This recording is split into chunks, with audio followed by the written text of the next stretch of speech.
Singin le lei moi na ya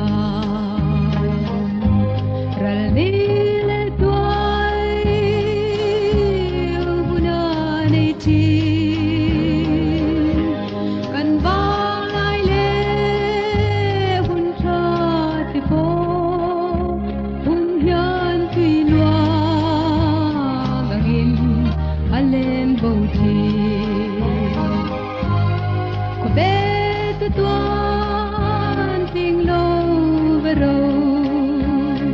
hol tu atan lungai ni atam don mage ro te thei lo Krista nei tu te tu antol ko ve takin dang lam lawi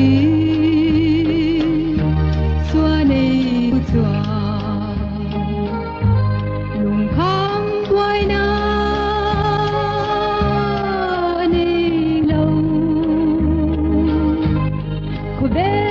thilin na ti buai lâu râu che thei lâu anei bangin ko be tuan ting lo vero hol tu atan lungai ni atam don mage rau te thei lo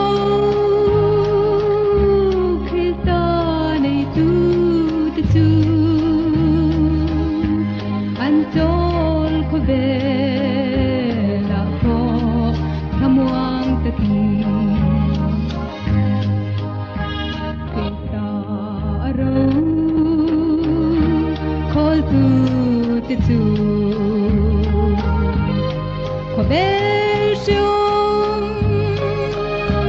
tin reng hoaya antung